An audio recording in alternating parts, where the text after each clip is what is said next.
Welcome to Velocity, the Vista Chamber podcast. I'm your host, Vista Chamber CEO Rachel Beld, and it's my privilege to interview the movers, shakers, and change makers impacting our Vista community and beyond. Today, our guest is Tasha Boerner Horvath, our California State Assembly member. She was elected in November of 2018 and reelected in 2020. She represents the 76th District, which encompasses Camp Pendleton, Oceanside, Vista, Carlsbad, and Encinitas. Tasha is the newly appointed chair for the Assembly Committee on Arts, Entertainment, Sports, Tourism, and Internet Media, and the kitchen sink. She also serves on several other committees doing really important work, and I'll put the full list of those in the show notes. Before serving on the State Assembly, Tasha served as a local city council member, businesswoman, and former PTA leader. And as a third-generation North County resident, she served as a member of the city's Planning Commission prior to her election to the Encinitas City Council in 2016. So Tasha's worked for global Fortune 500 companies, nonprofits, higher education institutions. She's also the proud mom of 2 children, and in response to her daughter's struggle with sensory processing disorder, Tasha started a business designing sensory-friendly clothing for little girls. So I'm honored to welcome you today. Thank you for joining me, Assemblymember Tasha Boerner Horvath. Thank you, Rachel. And you can just say Tasha, Boerner Horvath. We don't even know how I get elected with the name Boerner Horvath, but I appreciate that you got it right. Yes, so. Thank you. Well, thank you for being here, Tasha. I really appreciate it. It's always nice to see you. So you have a really extensive resume with a lot of experience and accomplishments. So did you always know that you wanted to run for political office? I actually never wanted to be on local city council or be elected. I studied political science, but my specialty was like how German conservative political parties adopted green policies. Because if you want to change the planet or save the planet, everybody has to believe climate change is real. And so that was my specialty. So I'm very good at like multi-party systems, comparative politics, war, international relations, like that's the type of stuff I did. And so it wasn't until like 7 years ago when I was staying home with my daughter. She was diagnosed when she was 3 with sensory processing disorder. And by the time she was 5, it was about 6 months before she was going to go into school, or a year and a half before she was going to go into school. She couldn't wear clothes, right? Like she couldn't leave the house. And if you can't wear clothes, you can't leave the house. You can't go to preschool, can't socialize, can't go on play dates. And so I got involved, and I was staying at home with her and ensuring that she, got to her occupational therapy appointments and all this stuff, which made a huge impact in her functionality. I mean, you've met my daughter Maya, and she's very open about it. She'll say, sometimes I struggle, sometimes things are hard. And so I was a very bad stay-at-home mom, and started the business, Maya and Me Homemade, designing sensory-friendly clothing for little girls. But I also got involved in my local PTA. And it was taking us 45 minutes to pick up the kids from school, drop them off at school every day. And I was thinking about all the tailpipe emissions and all the time we were wasting. And so people have been trying to get this one stop sign in near the kids' school. And we came in, they had been trying for like 20 years.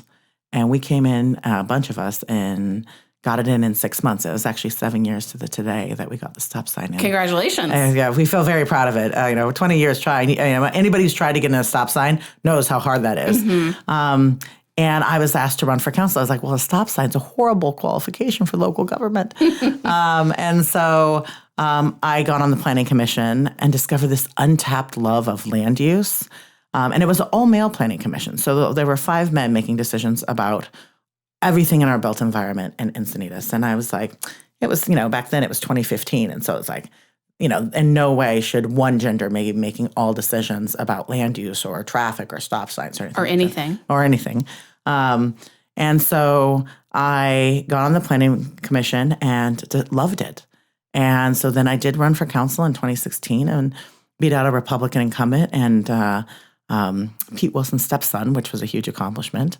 And loved being on council. It was great to have that public service. And I never thought I wanted to do that, right? Like I had, I worked for corporates. I, made a lot of money doing other things.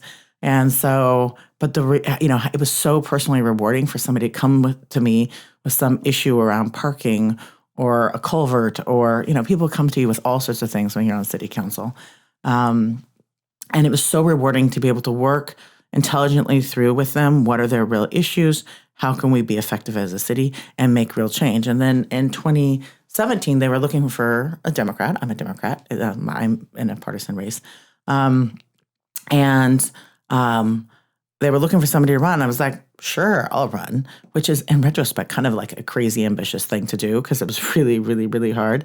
And but I won, and I think I found the thing I'm meant to do in life in the state assembly. I get to help so many people and make so many good policies. And working with people like you, Rachel, or any of my chambers or any of our nonprofits, we have so many good nonprofits and so many community heroes here.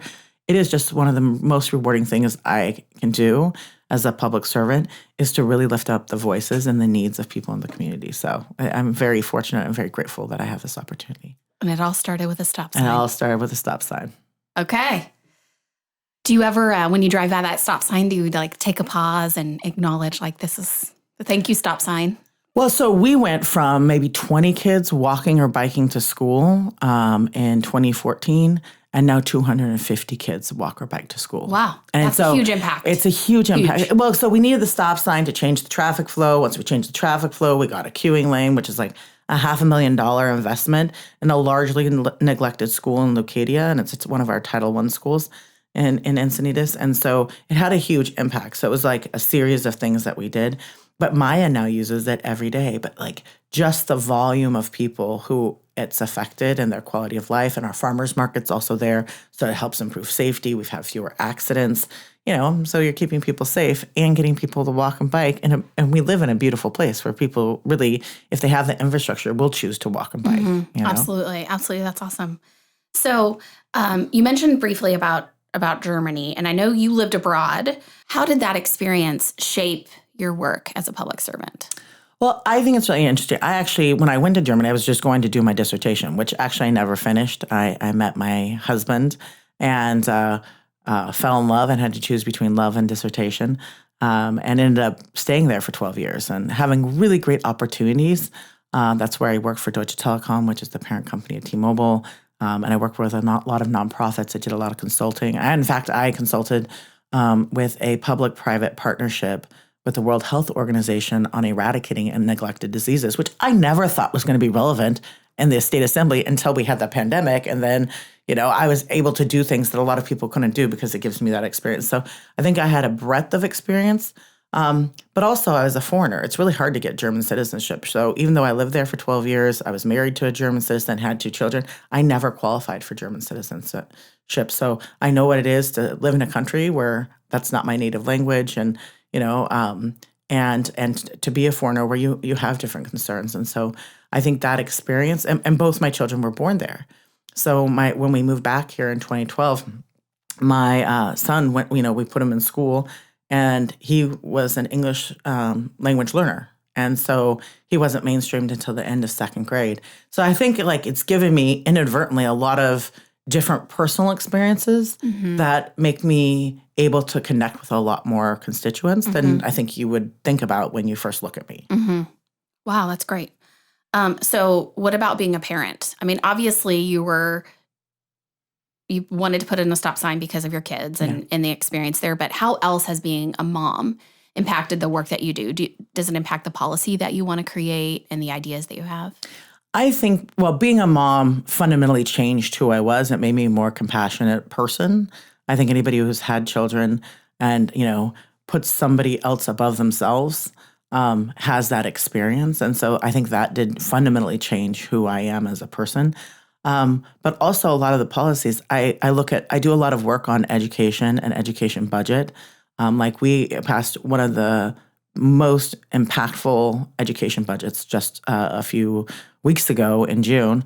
And we are moving California from the bottom third in the United States for per pupil education funding to the top quarter.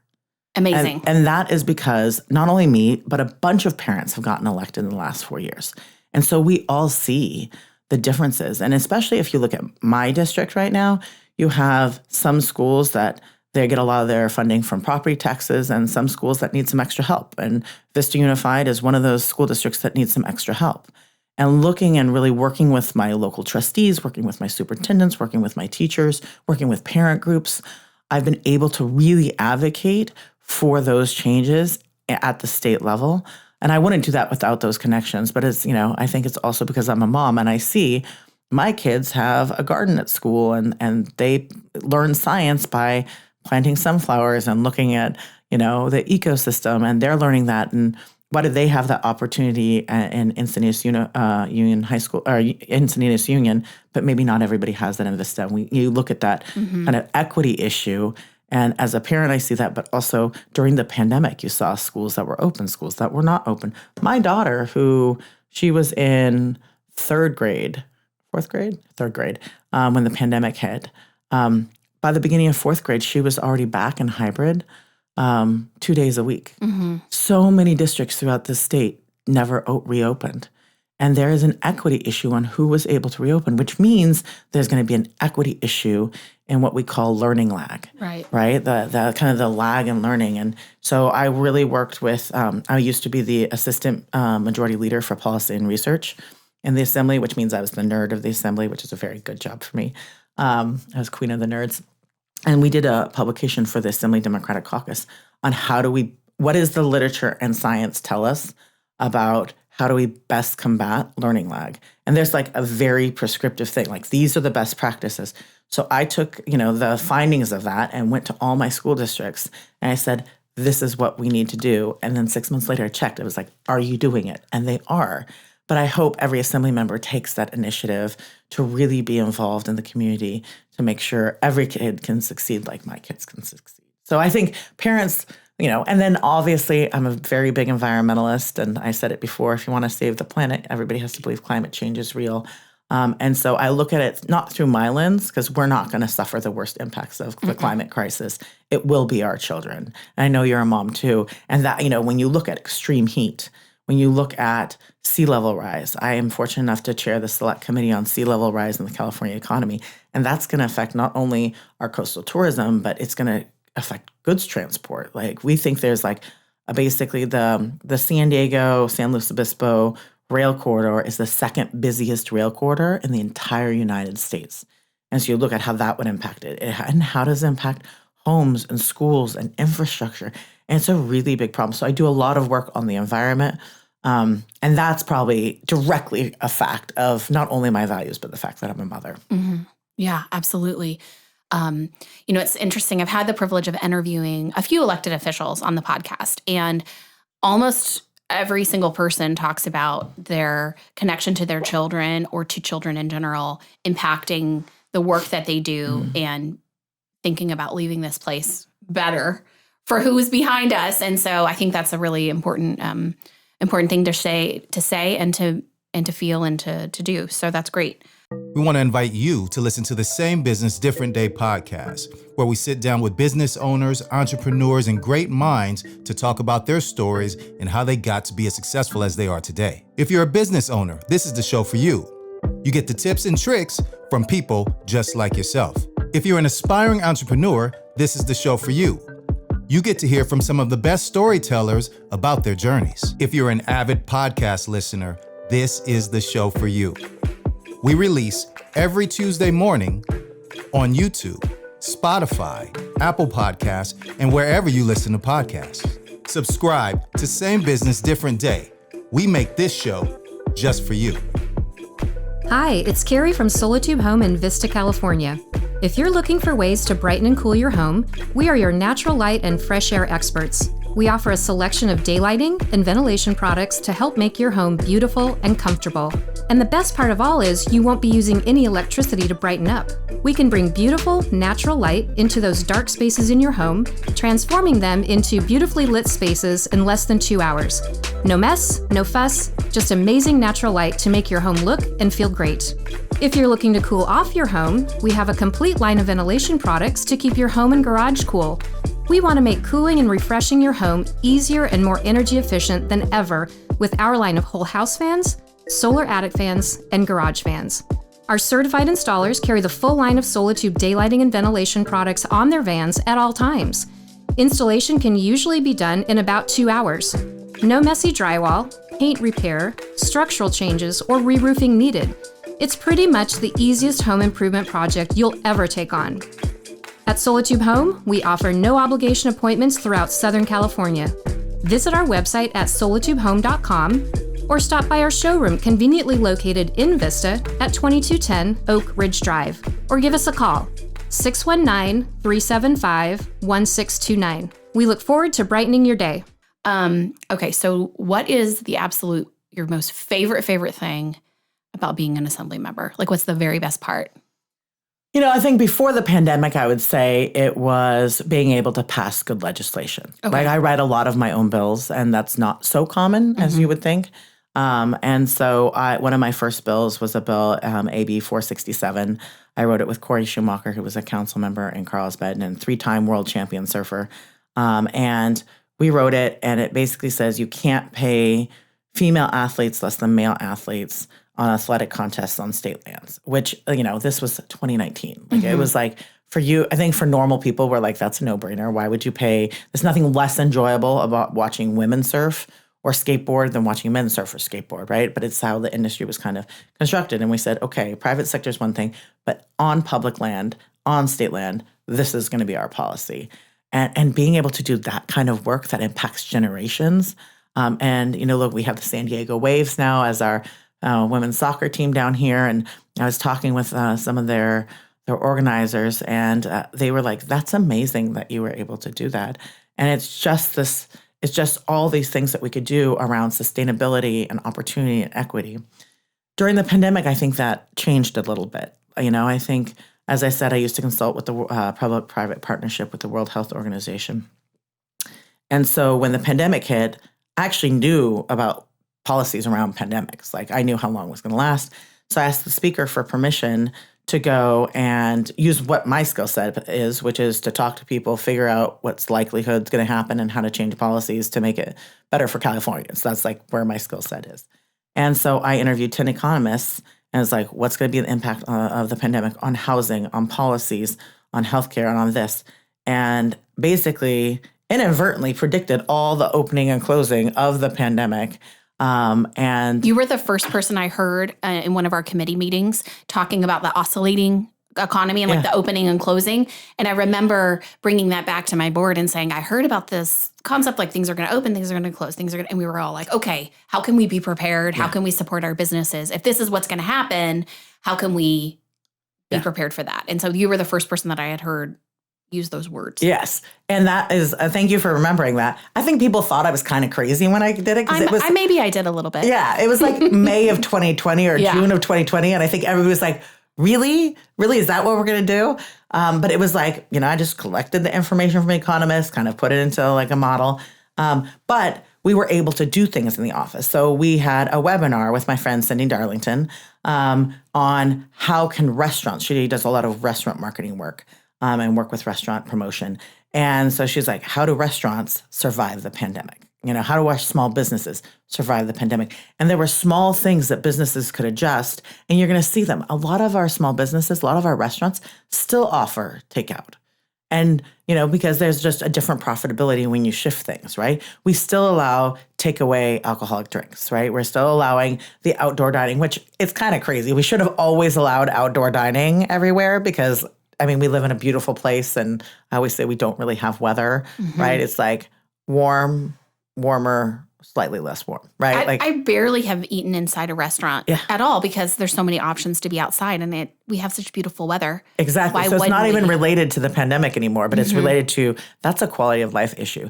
So with that, I was able to do a lot of that. I remember Thanksgiving 2020, it must have been the day after Thanksgiving. It was like 9:00 at night. Our budget chair, Phil Ting, called me up and said, Tasha, you had that idea for small business grants. Like, can you tell me what the parameters were? I was like, it's 9:00 at night and I've had 2 glasses of wine, Phil. I'll call you tomorrow.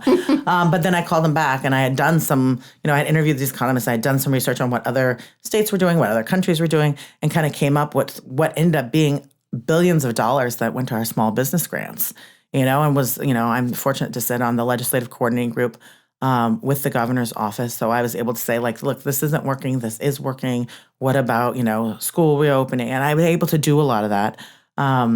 And so that's been rewarding to just be in a position where I can take the real problems from my district. And my district's kind of different. Like Vista's different than Encinitas. Yeah, we're diverse. Oceanside's different than Carlsbad. Camp Pendleton has a whole different set of issues, And so, and if I always say, if something works in our district, it probably works in most places in the state, maybe not in Los Angeles, right? Maybe not in San Francisco, but for most areas of the state, it'll work. And just to be able to take the experience that I have working with community leaders, working with local electeds, working with my cities and school districts back to the state has been super rewarding. And then there's the hundreds of people that we helped with the EDD, right? Getting their unemployment benefits. And that was just such a struggle. I know my staff, they were really worn out to hear story after story of people really struggling. So there's that. And then now as we come out of the pandemic, we still have impacts, right? I just got an audit approved a couple of weeks ago for to audit San Diego Gas and Electric and the CPUC, which regulates and approves rate increases, because San Diego has the highest utility rates in all of the continental United States. In fact, before April, we had we were higher than Hawaii. And so really looking at how did these rate increases happen? How did it end up that a place with very little weather ends up paying the highest utility rates? I mean, we're not using natural gas like North Dakota is, right? Like that's not what we're doing. And so to be able to have that, I mean, I'm not sure who thought it was a great idea to give me subpoena power, but I was like, thank you for giving me subpoena power. I'll go audit lots of people. And so I think I'm just in that position. So like when I say I found the thing I'm meant to do in life, those are all the things that I mean. Yeah. Wow. So it sounds like your work is very personally fulfilling and impactful to lots of people, but it's hard, right? Mm-hmm. So what are some things that are hard about it? I mean, the hardest thing I'd have to say is being away from the kids. Mm-hmm. I'm in, from January until end of August, middle of September, depending on the year. We'll get 1 week in spring where we're back in the district. We get 4 weeks in summer where we're back in the district. And the rest of the time, Monday through Thursday or Monday through Friday, I'm in Sacramento away from my kids. Mm-hmm. And that's the thing that I think is challenging. I have to say, the first couple months I was in the assembly, I got a call from my daughter every night crying. Mm-hmm. Because, she was what, 10? No, she was 8 when I first got elected. And that's pretty young. Mm-hmm. And I knew the trade-off. We were just talking about this last night at dinner. Like, there'll be things from this time that they'll remember and they'll say, I wish it wasn't like that.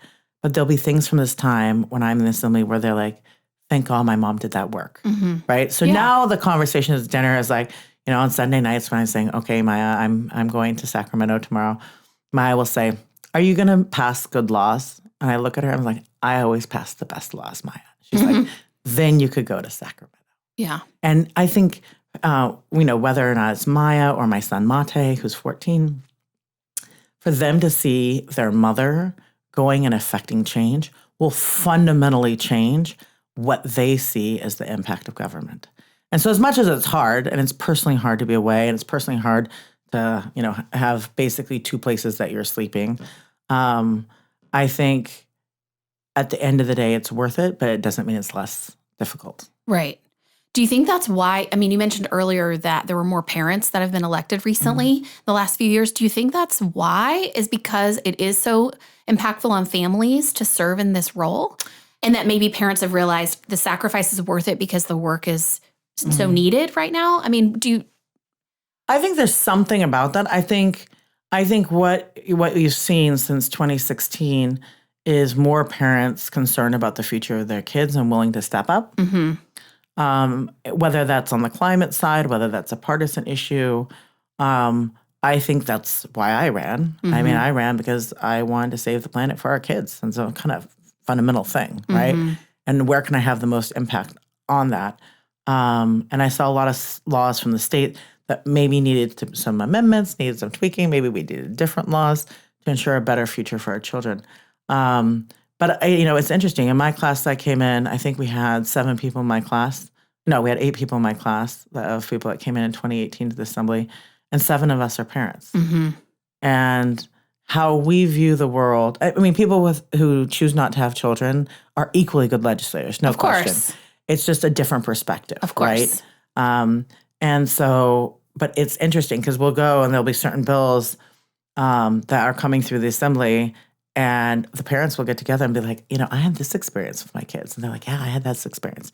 And so then we can go to our colleagues and be like, look, we're not comfortable with this as parents. And I can't, I talk to lots of moms and dads and parents. And so, I go back and I'm like, yeah, I've talked to like normal parents and, they're not on board with this. Can we change it to this? Mm-hmm. And that author gets to choose whether they take the amendments or not because we're just requesting it. But when you have multiple parents, like for example, a great example of the impact that more parents in the Assembly has had is we passed a bill in 2019. It was the third year it had been run. It had been vetoed the previous 2 years. Or no, it had been vetoed. The first year it never got out of the House of Origin. Second year it was vetoed. And third year in 2019 with the new governor, it came back. And it is requiring middle schools to not start before 8 a.m. and high schools not to start before 8:30 a.m. And there's a scientific reason on that. It's like how young people's brains are developing, how much sleep they need. There are all these arguments actually related to sports that like sports would go too late at night. And I was like, well, you're talking about mental health of children versus a half hour later sports. Like, I don't know about you, but like that trade-off, I would say mental health of children far exceeds maybe some children or some young adults choosing to play sports in the evening. That was like one of the biggest things. But when the entire state does it, then everybody's on the same schedule. So then you don't have that problem. Wasn't this bill also up for, it was on a ballot? It was a ballot measure or no? It wasn't. This is something we put through, it was through the legislature. So the third year it came through, it was run by the Senate Appropriates Chair, Anthony Portantino, and he's a parent. And he came to me, and I had just gotten elected. And he's like, Tasha, I have this bill on late start. I was like, oh, yeah, the science on that is super clear. Like, there's no way, my son should be, like, leaving for school when it's still dark out. That's insane. Like, we should be fixing this. And so we got it through the Assembly, and he was so grateful. To this day, he says, if it weren't for me and the new parents that came in, we would have not had that bill passed. And that goes into effect this year. So my son, instead of having to be at school 4 days a week at 7:45, 7:50, now, he still has to go to bed at the same time, but he gets to go to school at 8:30. And it's going to have a huge impact on really, on suicide rates of kids, on mental health, on happiness, depression. We know anxiety and depression are things that lead to drug use and early alcohol use. We know all that science is clear. But that's a direct impact of parents getting elected to the Assembly. Absolutely. I will say one thing about that bill that has been triggered from that is the obvious need for better transportation for students to school, because if mom and dad have to be at work at 8, but then you don't go to school till 8:30 or 9, how are you getting to school? So that's one of the things that I think has come up specifically in Vista around this issue. And when the school district was trying to decide the exact start times for different schools, like, for example, my daughter's middle school will now start at 9 a.m. Oh, but that's because of busing. Right, right. And so if you don't have an opportunity to take your kiddo to school yourself, how can you do that? So people are now trying to figure that piece out. Well, we just put in the state budget money for school, home to school transportation. And that was exactly the segue I was going for. So let's talk a little bit about the budget. Yeah. And you mentioned some of the things regarding education. And so tell us a little bit about that. Yeah. So, our education budget is phenomenal. We're doing the most. We're helping mental health. We're doing the home to school transportation. We're continuing to do what's really important in Vista, which is the funding the pre-K and universal pre-K. And one of the problems with universal pre-K, Vista doesn't seem to have this problem so much as Carlsbad and Encinitas do, and it's just kind of how schools are and how districts are created. But we put money in there to raise that funding and some flexibility for universal pre-K, which I think is really important. But specifically, I've been able to advocate very effectively for funding for projects in my district. And I'll focus just today on Vista. And so we've got about $12 million over the last 3 years. It's amazing. Yeah, 4 years, but there was no funding in 2020. So, and the 2020 budget for individual projects. But so for 3 years, we got about $12 million. In 22, 23, in this last budget, we got 1.6 for the Luce Duran Park Community Center, which I think is really important. Super important. I mean, parks are, and you look at this in every city in the state of California, and it's always the same. In your lowest income communities, you have fewer trees and fewer parks. But that's probably where you're best served, putting parks and trees and community centers. And so we work with the city of Vista to get that done, $1.6 million. We got $1.4 million for public EV charging projects. Huge. So it's a huge thing. I mean, the state's not going to sell combustion engine cars after 2030. I mean, I was talking to Audi and they said they're no longer designing combustion engine cars after 2025. They know the market's not there.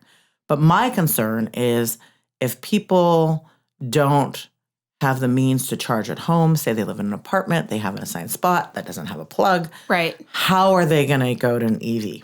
And so the answer is these public charging stations. And so was really happy to get that 1.4 for the public EV charging station project here in Vista. And that's this year's budget, right? That's in this year's budget. Right. Okay. So that will be rolling out in both of those two things will be probably, depending on the state agencies, some state agencies take longer to distribute the money, some are faster. So that'll be coming somewhere in the next 3 to 9 months. In last year's budget, we got $5 million to replace the old Taylor Street fire station. I don't know if you're familiar with the fire station. I am very familiar with it, yes. And it's really important because it serves the entire Vista Fire Protection District. They had local money, and they just needed money to finish it. Mm-hmm. And so we were so happy to get that $5 million. We got $3.5 million for the Civic Center solar project. That's like putting in solar, so that reduces costs, saves taxpayers money at the end of the day. And we got $600,000 for the Brengle Terrace Park well. Mm-hmm. One of the things with having trees and green spaces, which we want, and it's a sign of quality of life, is watering costs. And we know we're going to be going through intense periods of rainfall, atmospheric rivers, flooding, and then longer periods of drought. And so how do you retain water in this park well when you have those floods to use it in times of dryness? So we're really happy about that. And then my first year, I got $250,000 to address and prevent homelessness. I got $1 million with $250,000 for each of my cities, which, the timing of that exactly coincided with the pandemic. Mm-hmm. So we were able to house people and get people off the streets in a time when they really shouldn't have been on the streets. And so, and I mean, the timing, I didn't intend that when I asked for the budget, but that was the impact. And so we helped hundreds of people do that. And it was interesting because I worked with the city of Vista, and they're like, we want to do this, and we want to do this, and we want to do this. And I was like, this is how much it costs to prevent homelessness. This is how much it costs to get somebody off the street. It's always cheaper to prevent homelessness. But then you're doing things like, I'm going to help you with your first and last. I'm going to help you on your back rent. And some of that stuff can be controversial, but at some point, keeping people from getting off the street, especially those people with kids, because I just don't think there's a way that kids who get on the street ever come out without significant trauma. Mm-hmm. And that has lifelong lasting impact. Right. And we already know we have 3,310 homeless or near homeless children in Vista Unified. And really helping and working with the school district on that was hugely important, I think, because the best return on investment, helping those kids now is the best return on investment for their entire trajectory in life. Mm-hmm. Absolutely, absolutely. And I think the city's done a good job with their strategic plan to address homelessness and partnering with all of the different resources, agencies. I think they're doing a good job. I mean, there's always more work to be done, always. But I've seen, especially in the last few years, since I joined the chamber in 2019, just more of an investment on staff time, resources, infrastructure, all of that. So that's really good. So thanks for helping with all of those projects. Some really great things that are happening, and it's nice to know that there's more ahead because Lewis Duran Park, that one's a great one too. So it's a great project. It's a great project in a neighborhood that needs it, and it will really be impactful for a lot of people. So that's good. Okay, so I have to ask you about the Arts, Entertainment, Sports, Tourism, and Internet Media Committee. What does this committee do? What do they do? We think it's actually a joke that they gave me. Need an acronym. No, it doesn't. We've worked on it. Everything sounds weird. Okay. But it's funny. We think they gave me a committee name longer than my actual name. Okay. So we think it was like a joke in the speaker's office. Okay, got it. But no, it's actually great. I mean, my of the arts, entertainment, sports, tourism, and internet media components, I'm strongest in internet media, tourism, and arts. Like I've had to go and learn the whole entertainment industry. We had a couple of bills coming through my committee that were really, and it was fascinating. It's like intellectual. I'm an intellectually curious person, so it's fascinating to learn the entertainment industry and the recording industry's business models and how things would affect them and all of that.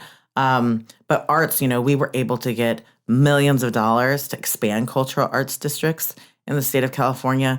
We got $3.5 billion in the state budget with me as chair for arts world languages, world culture, and STEM instructional materials, because we have this new Common Core curriculum on all those things. Right. And we know, I mean, especially when you look at arts and culture and language, we know early education in those areas, whether it's music or art, have a lasting impact on brain development. But they're often things that especially school districts that are struggling with trade-offs leave out. Mm-hmm. And so it's important not only to have the curriculum for it, but the funding of the materials for that so they're updated. And, you know, I'm speaking as a mother of 2 bilingual children. So I obviously think that, you know, speaking a second language is, like, I look at with my kids, their brains are wired differently than mine. And I had to learn, I spent like 20 years learning German, and I still make mistakes. And both of them are bilingual. I make mistakes in English. Well, we don't talk about that, Rachel. But, you know, so I've been able to do a lot of work on that. In October, we're looking at doing a cultural arts district tour because we want to expand them. And so we want to see how, especially with areas that kind of have been left out of the cultural arts district, or maybe are bringing up different aspects of California history and culture, you know, how do we raise that up? And so, you know, being able to do that work on the arts is super impactful, and I love it. But when you look at tourism, I mean, I was talking about like sea level rise, impact on tourism, pandemic, impact on small businesses, restaurants, grants, tourism. So I have a lot of passion around tourism and how it relates to economic development. It's still going to take a while for international tourism to come back. Mm-hmm. So it's really important. It's always my appeal. So I'm going to use your podcast for this appeal, is rather than go to Europe, rather than go to Asia, spend your money in California. We have so many assets. We are a gorgeous state. If you want to go up to the woods, we have our redwoods. We have the sequoias. We have Yosemite. If you want to go to the beach, well, we're right here. But there are also gorgeous beaches and on the Central Coast. If you want to go visit a big city, there's San Diego, there's LA, there's San Francisco. You know, there's so many opportunities to be outdoors and active. I mean, really, I think all the things that we offer are things that are great family experiences, but great experience for older Californians as well as, you know, young, you know, Gen Z couples to just experience life. Because a lot of the tourism is going, rather than consumer tourism, people are going to experiential tourism. Right. And you see that in like what kind of restaurants we have. And you see that in the village, how the Vista Village has evolved, right? You're seeing a lot more experiential type of tourism. And that's related to like a lot of the breweries here. I mean, Vista isn't just like a North County brewery hub. It is a San Diego County brewery hub. And it's amazing what that really can do for our economy. So I'm very focused on the tourism part as well. Yeah, cool. Hello, friends. This is Joe Samo from the Samo Law Group. I am the host of Run It By My Lawyer. Over the years, I've had so many people that have had legal issues and legal questions and legal concerns. And I always, over more than 20 years, I've been telling people, before you sign anything, before you do anything, if you have a problem, just run it by my lawyer, right? Just run it by me. And now I have a podcast doing just that. You can call me, you can email me, any questions you have. I love hearing from people and answering legal questions. And on our podcast, we've talked about everything from free speech, gun rights, you know, anything you want to discuss, employment rights, everything. So you have an issue, you know, run it by my lawyer and watch this podcast. You'll be entertained and you'll learn the law. Love to see you. You can find me anywhere, okay? YouTube, Spotify, Apple, whatever you want. And if you can't find me on some platform, let me know and I'll come find you. All right, thank you. At J&R Auto Body and Paint, you don't have to worry about a thing. From minor dents and dings to major collision repair, we offer a worry, hassle-free experience with superior customer service. Our auto claim advisors work directly with your insurance company, so you don't have to deal with the headaches. Our certified technicians work on all makes and models to get your repair done right the first time. We stand behind our work with a lifetime warranty. Locally and family owned, J&R Auto Body is here to serve the community. Call us today at 760-724-4923. Okay. So I know you serve on several other committees. You mentioned a couple. Is there anything that you want to mention about any of them that you think people really need to know and understand? Gosh, some of them are very technical, like I said, on communications and conveyance, and that's a lot of like what we do with expanding broadband. Yeah. And so we've done a lot of bills recently to expand broadband because, I think we always knew about the digital divide before. It was so pandemic. highlied during pandemic. It was crazy. just, but it came to such a spotlight. And so we're doing a lot of work on that. And so on that committee, I'm really looking at how there's something called the middle mile. It's kind of technical. So the problem with that committee is it's very technical. So, if you're listening, this is boring, then skip ahead, But, we have this middle mile. So you have the last mile, which is getting it from these large broadband networks to your home. And we do have some what we call donuts. Like we have pockets where you don't have really great broadband. And, we have one in Vista and we have one in Oceanside. And they're directly related to the equity involved, right? That's just what it is. And so then we have middle mile projects. And we've invested billions of dollars in those middle mile projects. And so part of our job in that committee is the oversight to make sure that's the best use of taxpayer money. Okay. I also sit on local government where, I do believe in local control. I believe that we should, look at some of our laws are really old and need to be updated. But, how do we appropriately give the right incentives to cities to make good decisions on the environment or opportunity or on equity issues and still give them local control? So how do we balance that? I sit in aging and long-term care, and a lot of that is implementing our aging master plan. And how do we keep those seniors who can stay in their home, aging in their home, and at the same time, really look at our senior living facilities. A lot of the skilled nursing facilities, if anybody listening had a parent or a grandparent in a skilled nursing facility during the pandemic, they know there were struggles there. So we're trying to kind of correct that. I also sit on military and veteran affairs, which is super important. I think in San Diego County, but definitely because I represent Camp Pendleton. And we're still working. There's always the issue of how do we keep veterans when they retire in California. And so there's different proposals that we hear. Sometimes they make it out of our committee, but don't make it out of the Senate or don't get signed by the governor. So we're working constantly on that.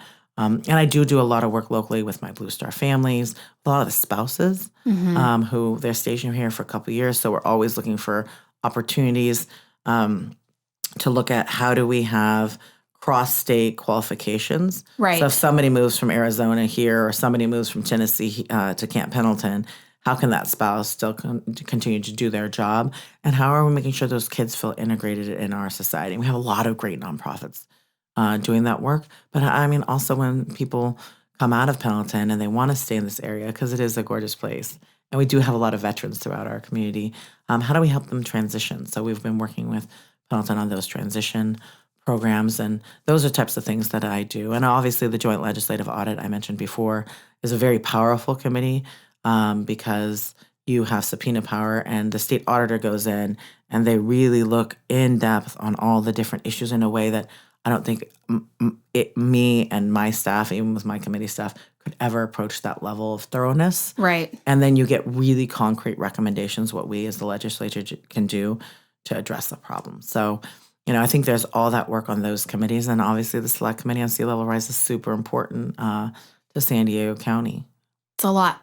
It's a lot. I do a lot of things. Yeah. I do a lot of things. And that's not even counting the committees I'm not on Right. bills that I read every bill. And so, all the bills that I read that I'm not on the committee on. So I have to read read the bill, read the committee analysis, look at, how my constituents have written in. I take a lot of meetings with constituents and groups and nonprofits who are advocating for one position or another and try to make the best decision that really matches our district. Well, and I know you're a normal human person, so it's hard to do all this work by yourself. So I know you have an amazing team, and I want to just shout out your team as well because I know that a lot of the work that you do comes from their support and input and the work that they do in the district. And so I really appreciate all the work that your team does and the ways that they're engaged with the chamber. But did you want to say anything about the constituent services that happen at your office and what your team does there? Oh, thank you. I appreciate you bringing that up. I do have an amazing team. I am so fortunate that Sulema Balderas, who is the field rep for Vista, or Janet Chen, who's my district director. And I also have a Sacramento team as well. So I have a chief, I have a ledge director, I have a ledge aide. And as a committee chair, I have a committee consultant. And so everybody makes this work, right? This is not something that one person could ever do and manage in a state of 40 million people. And one of the things that we always do is we help anybody with any state agency problems. Okay. Typical ones are unemployment, EDD. Sometimes people have insurance issues that are related to the state insurance commissioner, and then DMV. Those are like the three most common things that we hear in our office. But if it's any state agency that people are having a problem with, we can help out. And what my office also does is, because we're always out in the community, and not all of our councils, I think only Oceanside has council members who have an aide, because they are the third largest city in San Diego County. And so what we also do is when people come to us and it's not a state issue, say it's a city issue or a county issue or a federal issue, we work, in fact, across party lines to see, how do we, ensure that issue is being handled by that office and make sure we give the person, a warm handoff to the other agency, whether it's local or federal, So we try to work with everybody to provide those services. Because I know at the end of the day, people just see government as government. They often don't differentiate between this is a school district issue, or this is a city issue, or this is state, or this is county, or this is federal. Like people just like, I have this issue. Right. Can you help me solve it? And my staff is excellent at doing that. Where our office is actually, I think 15 minutes away in Carlsbad, on State Street there, in downtown. And so it's really easy to access, whether it's with public transportation or a call. And, we are always able to meet people in person or do Zooms. A lot of people prefer to do Zooms because they don't have to take the transit time, right? They can take a break from work, have a Zoom at that time, and then get back to work. Because most people have working lives, right? Most people are off doing things. They're not thinking about, how do I accommodate my schedule for the government? They're thinking, how does this work for us? And we try to accommodate everybody in however we can. Yeah, good. And I know that the services that your office can help with are both individual issues or business issues and things like that. We get a lot of calls at the chamber too. I mean, we're a hub for connecting people with government, particularly our business owners and our members. And so we get calls about different issues, and we also can hand them off to the correct, a warm handoff to the correct agency. But oftentimes people will, they don't know who to call. So it's nice to know that your team is educated and willing to have that customer service face and help people out. So that's great. And I want to say, I'm so grateful for you because I know, on my office and you work really closely together. Yeah. We do a lot of different webinars, whether, sometimes it's bike safety and sometimes it's like, how do we help small businesses? Like we did a whole series of small business grant webinars during the pandemic when they were being rolled out so people knew. And we couldn't have gotten the reach without partnering with, the Vista Chamber and our other chambers. So really appreciate you working with us. Of course. That's what makes us better, right? Collaboration. Like that's what makes us all better. Like if we just, let everything else go and say, this is where we are and we all want to help people, then you can get to so much more and you can accomplish so much more. Agree completely. Thank you. I appreciate working with you and your team too. So, okay. Any last thing you want anyone to know about your work, your team, anything we didn't cover? We covered a lot. We cover a lot. Yeah. I think, we said this before we started the podcast, that the two of us can talk forever about things. I will leave out my favorite recipes and all the stuff that we also connect on. Okay. I think, if you have an issue or if, I don't get lots of compliments, right? Like I don't have people calling me like, great job, Tasha, or great job, Sulema. Like if you have something good to say, whether just being a problem, let us know. If there's an area that you're curious about and you'd like more information about, we always partner with lots of different state agencies. So we could do webinars on that. We could do town halls on that. Really happy if anybody has any ideas. If you Google Tasha, Tasha, Boerner, Boerner, Horvath, Horvath. I know, actually you just do probably Tasha and Assembly and you come up with I'll put a link in the show notes. Yeah, you put it in the link in show notes to our state page. We also, every fall, we collect ideas for new bills. And we always reach out with a program called Ought to Be a Law. There ought to be a law. Ought to be a law. And people have great ideas. We've run bills from people's ought to be a laws, and they don't always work and they don't always move forward. But really, if there's something, and sometimes it's, a state agency isn't implementing something correctly. So people are like, that ought to be a law. And we're like, that's actually a law, but they're not, they need to be redirected to do this law. Right. And so I think there's always that. So I would just encourage people to continue to be involved, continue to reach out and let us know how we can better serve you. Awesome. Okay, so I always end every interview with a few rapid fire questions. So I'm going to hit you up right now. So tell me a book you think everyone should read. Oh, a book everybody should read. Well, my favorite author is Bill Bryson because I have kind of an intense job. So I like light reading. Good. And Bill Bryson does a lot of, it's hilarious travel books. Okay. So there's Notes from a Small Island. One of my favorites that everybody should read is A Short History of Nearly Everything. Okay. It's hilarious. Like, it's like one of those things where you shouldn't read it at night because you're going to end up laughing and reading too long and then not getting enough sleep. So that's what I would be. Okay, that's a good one. yeah. I'll add it to my list. I have not read any of his books, so Hilarious. I'll check them out. Okay. Tell me a song you love. You've got to turn it up. You've got to maybe dance, tap your toe. What's your jam? Well, it's the one thing about being an arts and entertainment chair that I love. I love music. Like, I couldn't have gotten personally through the pandemic without my playlist. Sure. So I'd have to say my top of it is Lake Street Dive and Call Off Your Dogs. It's a song that you cannot listen to without wanting to move and like sing it at the top. I've never heard it. Yes. I've never heard it. I'm Yes. going to listen to it Yes. immediately. It's okay. fantastic. Okay, awesome. All right, tell me something that inspires you. You know what inspires me the most, I'd have to say, is my daughter. You know, she struggled in a way with sensory processing disorder. And for people who don't know what that is, it's a neurological disorder. So her brain misinterprets sensory information. So like you and I would have a tag that super annoys us and we'd be like, oh, that's annoying. I'm going to cut out the tag. For her, it sends her into fight or flight and she can't function. Yeah. And so watching her evolve from this 3-year-old who couldn't wear clothes to a young woman, she's 11 years old, and being able, and her life is just fundamentally going to be harder than for you and I, right? And watching her, how she talks about it, how confident she is, and saying, you know, some things are harder for me, but I know that I can cope with this and I will get through it. Yeah. And it might be harder, but that's okay. Yeah. Like, that is just like, I mean, so wise at such a young age and so inspiring. And she's so articulate about it too, in a way that, you know, most people don't ever have anything that triggers that kind of really nuanced sensitivity. So Yeah. I think she's probably one of the things that people that inspire me most. It's a good one. It's a good one. That's a good one. I know. Okay, last question. Tell me a Vista business that you think deserves a shout out and why. So my favorite, so there's 2. I'm going to take 2. Okay. Okay. So You there's can. Shaq's, which is my favorite restaurant here because I love Mediterranean The food is so and good. so good and so healthy. Whenever we go to, you know, Moonlight, we always go have dinner there first. And then I love Belching Beaver Brewery. Yeah. I drink my beer that I will always drink is a Hefeweizen, Okay. and they have an amazing Hef. And so, you know, shout out to them for making Hefeweizen. Not every brewery does, so love it. It's a good one. It's a It's a good good one. one. Yeah. It's a good one. Okay. Well, thank you so much for being here, Tasha. It was so great to have you, and I really appreciate your time and learning all about the work that you're doing. So thank you to our guest, Assemblymember Tasha Boerner Horvath, and thank you for listening to Velocity. If you like what you heard, please subscribe wherever you get your podcasts and tell a friend. Help us move Vista forward with Velocity. The Vista Chamber of Commerce is a nonprofit organization that serves as a catalyst for business growth.